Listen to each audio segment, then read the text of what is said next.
welcome back to another episode of the Go Tops Pod. My name is EJ, and I'm joined by my co-host Jack. And today we are super excited to be joined by Max Klinkert, an undergraduate recruiting assistant for the UConn Huskies football team. How are you guys doing today?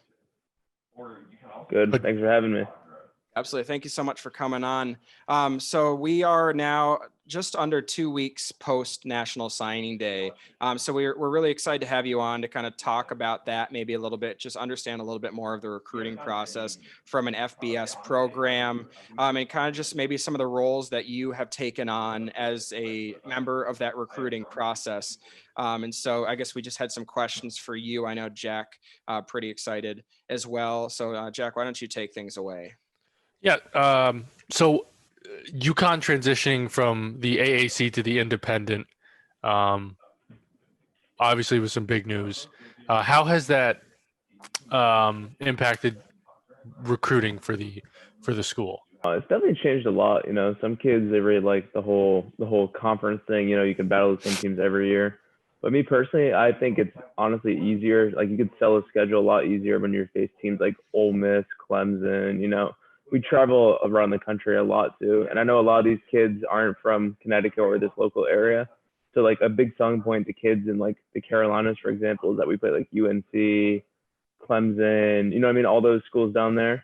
So like we're down there a lot. Your family can come watch you, and we're not like locked into like facing like these random schools every year.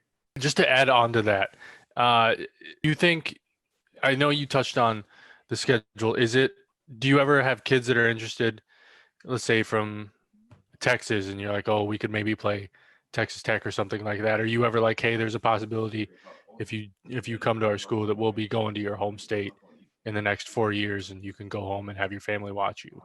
Is that something you guys sell at all with your independent status?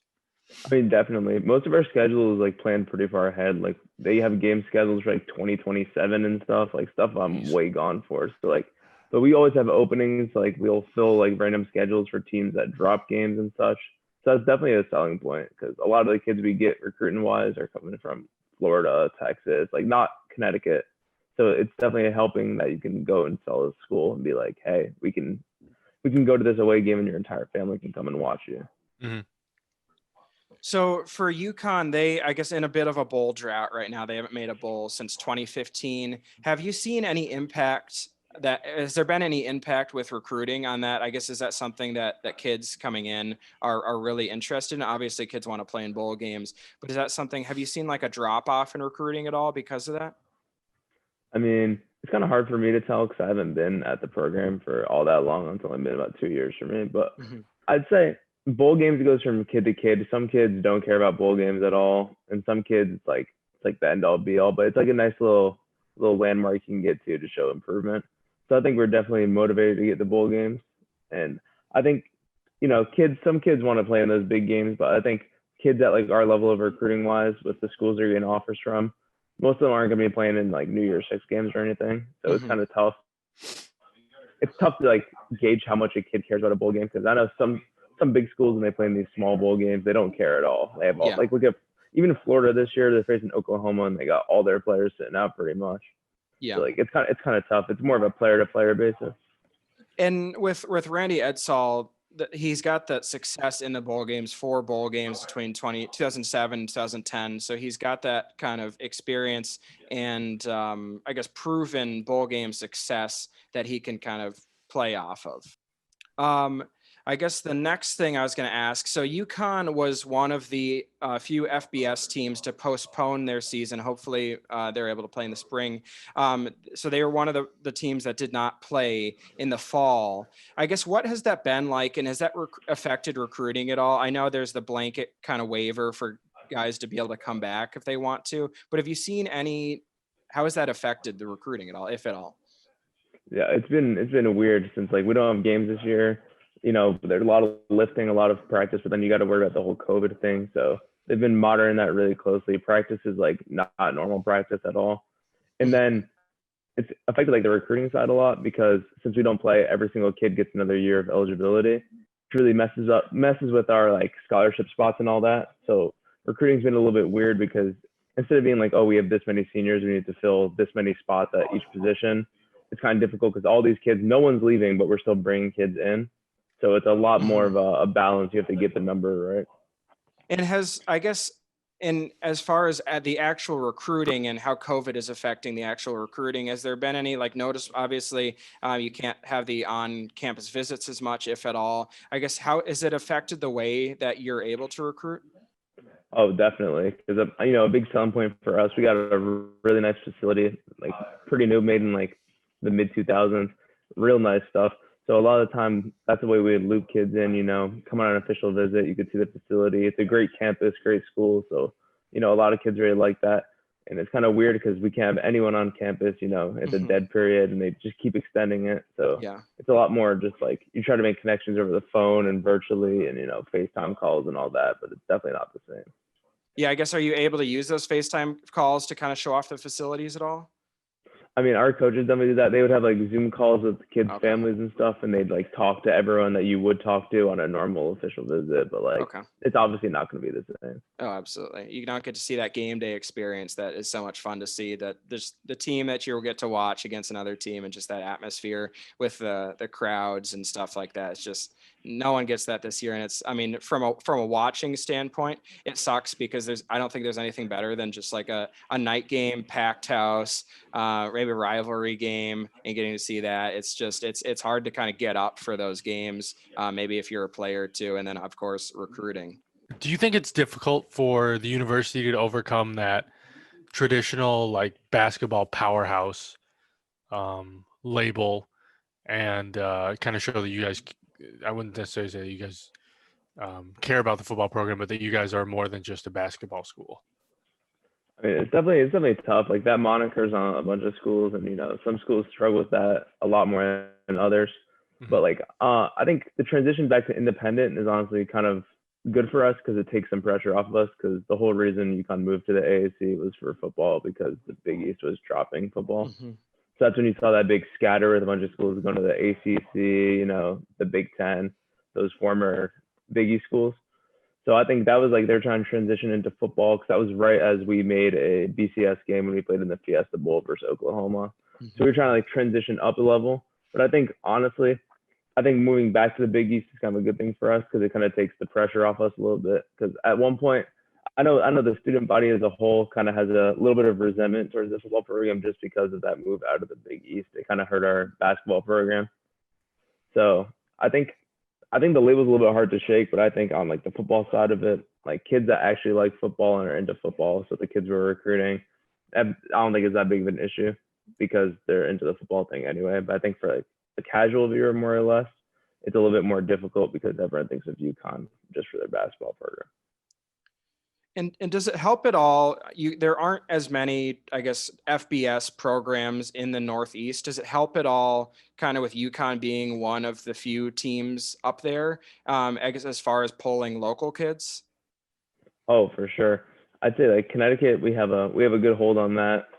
But a lot of Connecticut is tough too because a lot of prep schools here, so it's a lot of kids that are in Connecticut, but they're not from Connecticut. Okay. So it's real tough. Michigan pulls a lot of kids from Connecticut. Same with BC. Same with Clemson has a few kids from Connecticut. Notre Dame, but like a lot of those kids aren't actually from here, so that's a little bit tough. But especially for like the local areas, like the non-prep schools, it for sure helps because it's not like the South. We don't have a FBS team every 20 miles. It's a little bit more difficult. And kind of transitioning more to you. So as an undergraduate recruiting assistant, what are your roles and responsibilities with the program and with the school, and I guess with the team? So I'd say it's pretty varied from day-to-day activity. I could be doing something as small as like just filling letters for those players. You see those pictures of those recruits where they're in a bathtub full of all the mail from their schools, literally just sitting in a desk chair and just sliding things into envelopes. Something as little as that to something as big as like breaking down film with coaches, helping evaluate kids and push them on to different levels.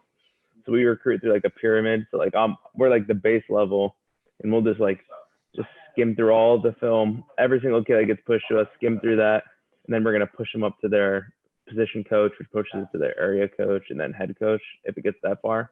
So I'm kind of the base level. So I'll do things that are really boring, like doing core GPAs, which is where you have to call the school, get a kid's transcript, and then put it into the NCAA compliance database to make sure he's an academically eligible player. something as boring as that to something as big as, watching film, breaking down kids and doing football stuff. Did you play football? I guess, how did you kind of get into this spot in high school? I played football in high school. I played like varsity 4 years, but like I wasn't that good. Don't get me wrong, small school type thing. But so I was really into football. I really liked all of it. And then once football ended for me, I was like, damn, I was gonna play D3, but then I weighed the pros and cons. I'm like, I don't want to go to some small school in the middle of nowhere. Mm-hmm. So I just decided to go to UConn, and then I ended up meeting a kid on the team at UConn, and he gave me an email to get, and I emailed that person because I was like, I just wanted to get involved in football still because I really liked the game. And then it just was a whole rabbit hole. I had to email a bunch of people, call a bunch of people, and then I got my foot in the door through that, and then haven't looked back since. That's awesome. What an experience that is. I mean, you're a sophomore in college and you're already being counted on to kind of break down that film and do that stuff. And yeah, I guess, I don't know. I'm pretty jealous of you. I wish I had gotten my foot in the door at Iowa State or something like that. So just awesome to hear. We're going to transition into, I guess, kind of what you look for. We don't need any specifics or anything like that. But I guess when you're looking for a recruit to start, maybe you're kind of doing that base layer that you were talking about. I guess, what are some things that you're looking for? Is there like a prototypical UConn guy that you look for that you hear with some other schools?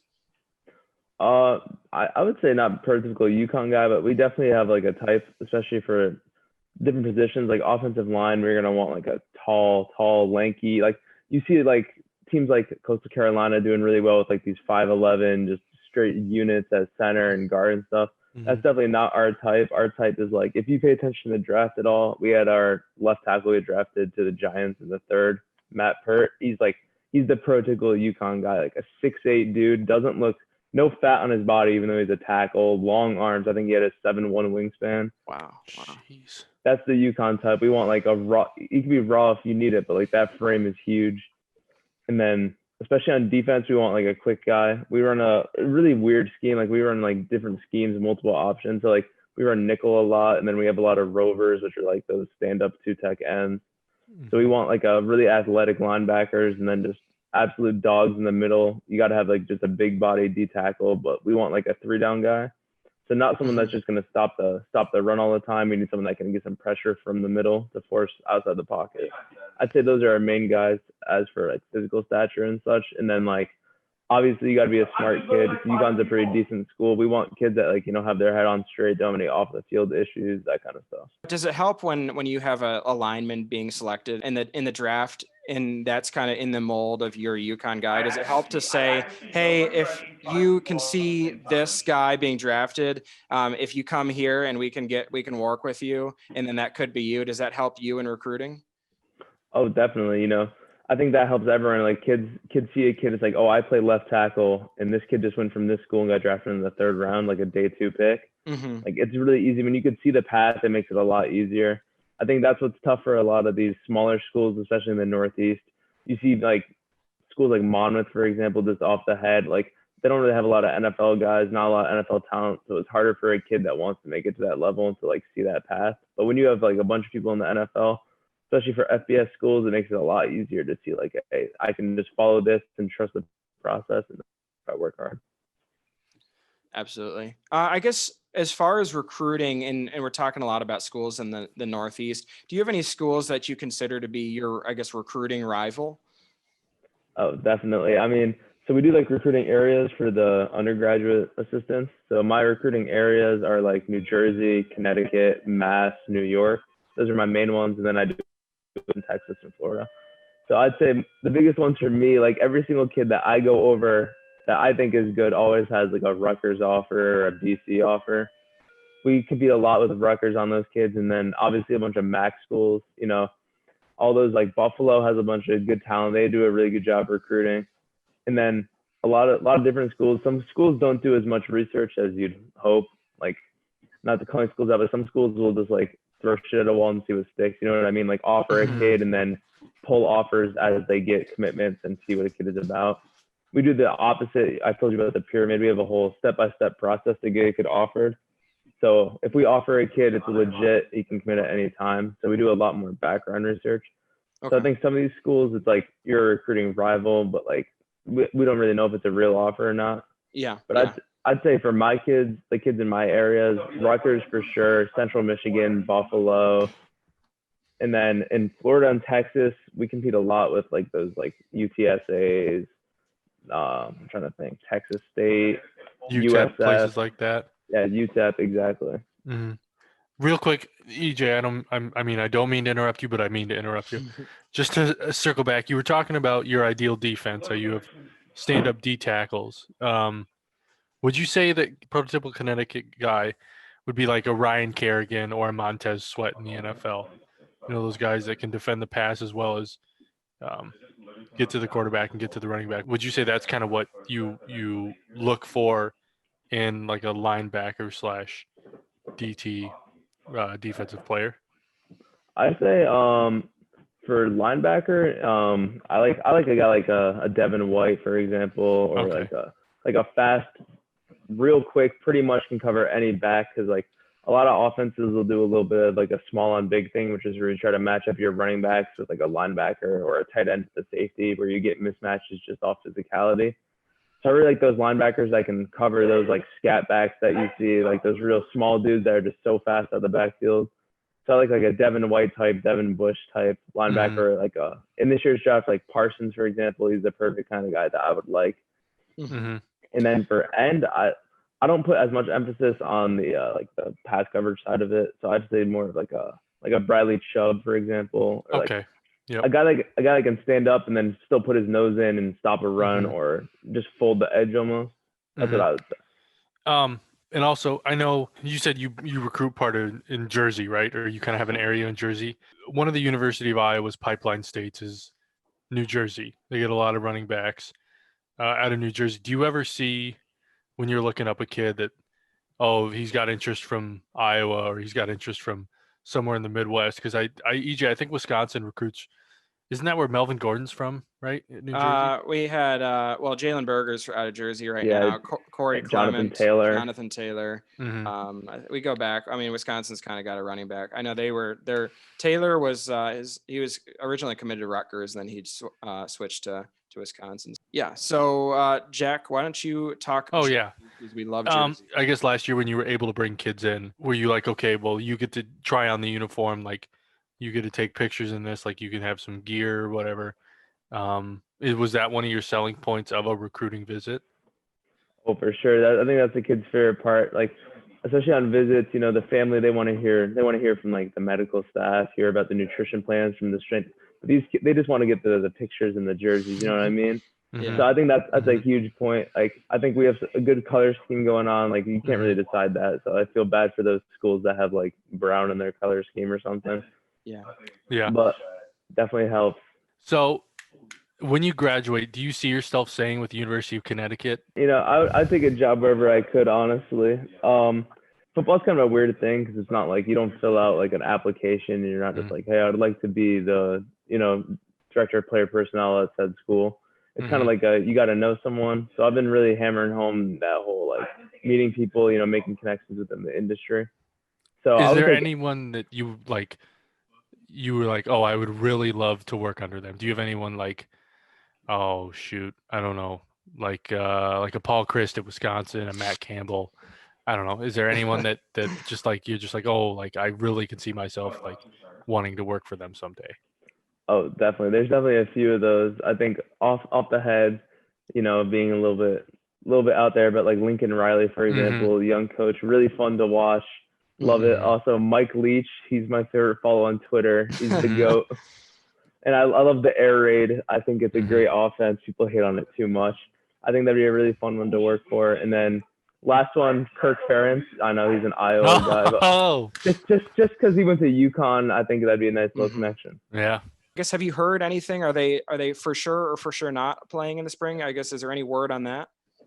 We're definitely not playing in the spring. So we're focused on the fall season. So we're already on to Fresno, as we say. Okay. Because our first game is at Fresno State, so that should be a fun one.